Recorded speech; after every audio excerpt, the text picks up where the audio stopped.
रहीम अस्सलाम वालेकुम वरहमतुल्लाहि वबरकातुहू। उम्मीद है कि आप सब खैरियत से होंगे और ज़िंदगी अच्छी गुजर रही होगी। आज हम स्टार्ट करेंगे एनाटॉमी एंड फिजियोलॉजी का सेकंड यूनिट, जिसका नाम है homeostasis and adaptation. First lecture या जो introduction to anatomy and physiology का, यानी इसका जो फर्स्ट यूनिट है introduction to anatomy and physiology, तो उसके ऊपर हम वीडियो बना चुके हैं और 2 पार्ट में हमने वीडियो बनाई है। उसके अंदर जो एनाटॉमिकल पोजीशन है, एनाटॉमी एंड फिजियोलॉजी है, सिविल ऑर्गेनाइजेशन, इसके अलावा जो बॉडी कैविटीज़ हैं, प्लेन्स है और जो रीजन्स है, क्वाड्रेंट्स है, इन सब चीज़ों को हमने डिस्कस कर चुके हैं। तो अभी हम बात करेंगे होमोस्टेसिस एंड एडाप्टेशन, जो कि सेकंड यूनिट है एनाटॉमी एंड फिजियोलॉजी का। तो सबसे पहले जो हेमोस्टेसिस है, हम हेमोस्टेसिस का मतलब क्या है। जो हेमोस्टेसिस है ये वर्ड ग्रीक लफ्ज़ से निकला है, ठीक है, ग्रीक वर्ड है, यानी 2 लफ्ज़ों से मिलकर बना है। एक है होमो और दूसरा है स्टेसिस। होमो का मतलब है सेम और जो स्टेसिस इसका मतलब है स्टेडी या कांस्टेंट। अब ऐसा चेंज जो हमारी बॉडी में क्या हो, बिल्कुल कांस्टेंट हो यानी नॉर्मल हो, तो इसको क्या कहा जाता है, होम्योस्टेसिस कहा जाता है। यही भी डिफिनीशन लिखा है, maintenance of internal body condition is called homeostasis. अगर हमारे बॉडी का जो इंटरनल कंडीशन है बिल्कुल वो सेम हो और मेंटेन हो, तो इसको क्या कहा जाता है, इसको होम्योस्टेसिस कहा जाता है। अब हम बात करेंगे एडाप्टेशन के बारे में कि एडाप्टेशन का मतलब क्या है। एडाप्टेशन का मतलब ये है कि अपने आप को इन्वायरमेंट के साथ क्या करना, सर्वाइव करना, इन्वायरमेंट के साथ अडॉप्ट करना, अपने यानी जो इन्वायरमेंट है उसके मुताबिक अपने आप अपने अंदर चेंजेस लेके आना, इसका मतलब है, इसको कहते हैं एडाप्टेशन। अब फॉर एग्जांपल एक बंदा है, ठीक है, वो अब सर्दी आती है या गर्मी वगैरह आती है, तो हमारे बॉडी का जो कंडीशंस वगैरह वो भी चेंज हो जाते हैं, अपने आप को एडजस्ट करते हैं। तो इन्वायरमेंट के साथ अपने आप को एडजस्ट करना, इन्वायरमेंट के साथ सर्वाइव करना, इसको क्या कहा जाता है, एडाप्टेशन कहा जाता है। तो इस यूनिट में हम जो है हेमोस्टेसिस और एडाप्टेशन इनको हमने डिफाइन किया। इसके बाद जो है इसके फैक्टर इफेक्टिंग, कौन कौन से फैक्टर इफेक्ट करते हैं इसके ऊपर, इसके अलावा जो फीडबैक मैकेनिज्म है, इनके कंपोनेंट्स है और जो फीडबैक मैकेनिज्म के टाइप्स हैं, नेगेटिव एंड पॉजिटिव, वो भी हम डिस्कस करेंगे। अब हम बात करेंगे यानी वो कौन सी फैक्टर्स है जो कि इफेक्ट करते हैं होमोस्टेसिस के ऊपर। तो इसमें जो इंट्रिंसिक फैक्टर है और इसके अलावा जो एक्सट्रिंसिक फैक्टर है, 2 फैक्टर्स हैं, एक है मेटाबॉलिक और दूसरा है एक्सटर्नल एनवायरनमेंट। ये 2 मेजर जो है क्या है फैक्टर है जो कि हमारे होमोस्टेसिस के ऊपर क्या करते हैं, इफेक्ट करते हैं।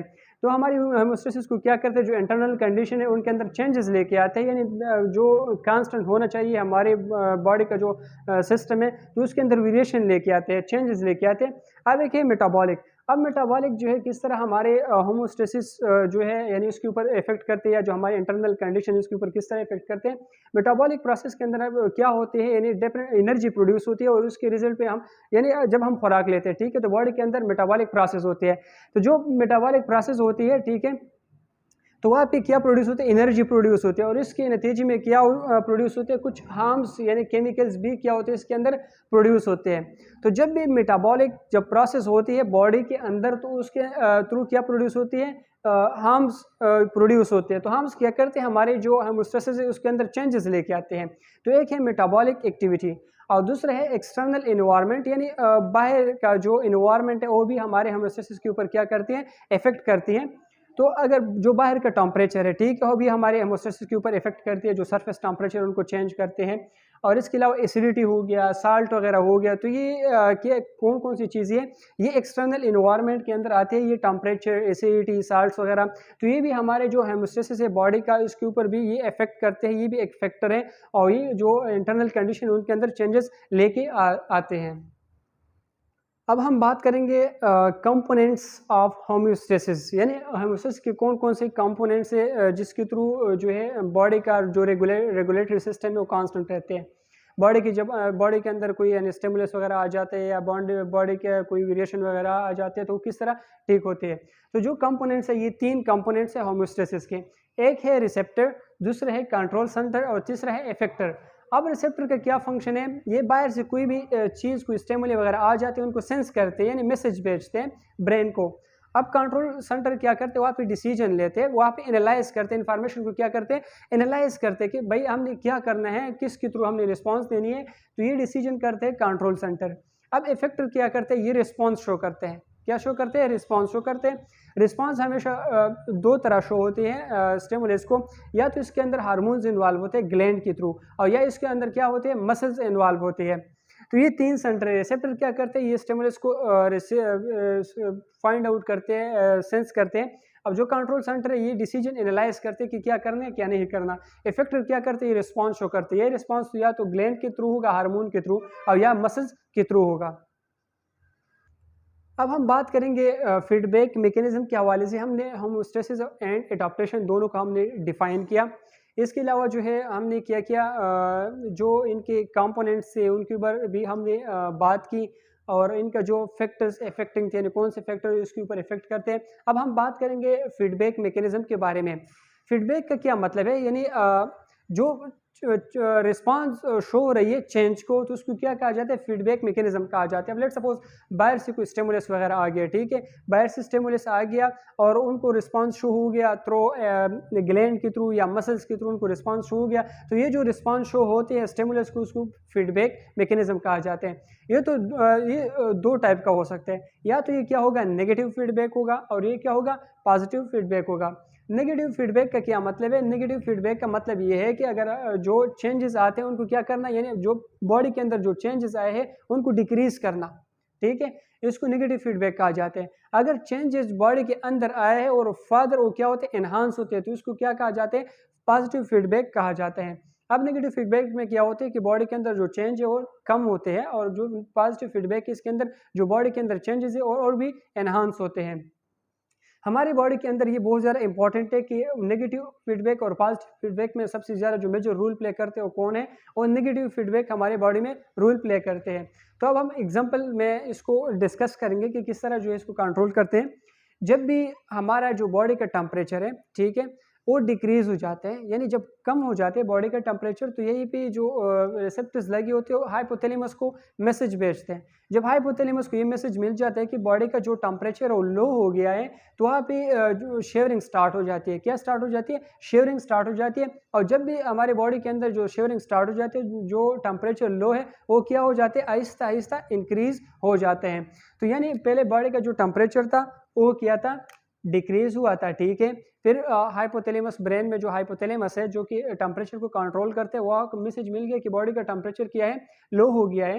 तो वहाँ पे हाइपोथैलेमस ने क्या स्टार्ट किया, शेवरिंग स्टार्ट की। तो जब शेवरिंग स्टार्ट हो गया तो बॉडी का टेम्परेचर वापस राइज हो गया। तो मतलब कि कितना आ गया, 37 डिग्री सेंटीग्रेड या 98.6 फ़ारेनहाइट टेम्परेचर दोबारा जो है लेवल पे आ गया, जो इंटरनल कंडीशन के अंदर चेंजेस आए तो दोबारा स्टेबल हो गया। तो ये एक नेगेटिव फीडबैक है। इसके अलावा अगर बॉडी के अंदर जो ग्लूकोज का लेवल है, यानी अगर कोई पेशेंट हाइपरग्लाइसीमिया पे चला गया, जो ग्लूकोज लेवल एनहांस हो गया, ज़्यादा हो गया, तो वहाँ पे नेगेटिव फीडबैक क्या रोल प्ले करते हैं कि जब भी ग्लूकोज का लेवल जो है वो ब्लड में हाई हो जाते हैं, तो ये क्या करते हैं, मैसेज भेजते हैं, और वहाँ पे जो पेनक्रियाटिक सेल है जिसको हम बीटा सेल कहते हैं उसको एक्टिवेट करते हैं। जब भी बीटा सेल एक्टिवेट हो जाती है, जो पेनक्रियाटिक सेल है, तो बीटा सेल का क्या फंक्शन है, इंसुलिन को क्या करना, रिलीज करना। तो इंसुलिन रिलीज हो जाती है। जब इंसुलिन रिलीज हो जाती है तो ग्लूकोज का लेवल क्या हो जाते हैं, कम हो जाते हैं। अब लेट्स सपोज पहले जो है ग्लूकोज का लेवल क्या था, हाई था ब्लड के अंदर, ठीक है। जब ग्लूकोज का लेवल ब्लड में हाई हो गया तो वहाँ पे मैसेज मिल गया पेनक्रियाटिक सेल को, जो कि बीटा सेल है, इंसुलिन सेक्रेट करते हैं। जब पेनक्रियाटिक सेल को मैसेज मिल गया तो वहाँ से इंसुलिन जो सेक्रेशन है वो स्टार्ट हो गया। तो जब इंसुलिन सेक्रेशन स्टार्ट हो गया तो ग्लूकोज का लेवल क्या हुआ, कम हुआ। और जो कि नॉर्मल क्या कंसिडर करते हैं, 90 से लेकर 100 mm डेसीलीटर पर मोल हम क्या करते हैं, इसको कंसिडर करते हैं। तो ये इस तरह हमारे बॉडी के अंदर जो है नेगेटिव फीडबैक रूल प्ले करते हैं। अब हम बात करते हैं पॉजिटिव फीडबैक के बारे में। पॉजिटिव फीडबैक क्या करते हैं, जो हमारे बॉडी के अंदर जो चेंज आया होता है उसको और भी एनहांस करते हैं, यानी बढ़ाते हैं, इसके अपोजिट काम करते हैं। अब किस तरह बढ़ाते हैं इसको, अब लेट सपोज एक वुमेन है, ठीक है, उनकी डिलीवरी है, उनकी लेबर वगैरह हो रही है, तो वहाँ पे जो यूट्रस होता है वो बहुत ज़्यादा कॉन्ट्रैक्ट होता है, यानी बहुत ज़्यादा कॉन्ट्रैक्शन के सिचुएशन में होती है जब डिलीवरी होती है। तो यहीं पे ब्रेन को मैसेज मिल जाते हैं, ब्रेन को मैसेज मिल जाता है कि यूट्रस क्या हो गया है, कॉन्ट्रैक्ट हो गया है। तो वहाँ पे हार्मोन रिलीज होते हैं। कौन से हार्मोन रिलीज होते हैं, ऑक्सीटोसिन हार्मोन रिलीज होते हैं। ऑक्सीटोसिन क्या करते हैं, इस यूट्रस को फर्दर इंक्रीज, यानी जो कॉन्ट्रैक्शन है, जो यूट्रस का कॉन्ट्रैक्शन को फर्दर एनहांस करते हैं, फर्दर इंक्रीज करते हैं, जिसके थ्रू डिलीवरी हो जाती है। तो ये क्या है, ये पॉजिटिव फीडबैक है हमारे बॉडी के अंदर। पॉजिटिव फीडबैक के अंदर क्या होते हैं, एनहांस होते हैं चेंजेस। जैसे कि हमने ये डिलीवरी का एग्जांपल दिया आपको कि यूट्रस क्या होते हैं, कॉन्ट्रैक्ट होते हैं, ब्रेन को मैसेज मिल जाते हैं, वहाँ से ऑक्सीटोसिन रिलीज होती है और इसके थ्रू जो यूट्रस है और भी कॉन्ट्रैक्ट हो जाते हैं, तो ये एनहांस हो गया यहाँ पे।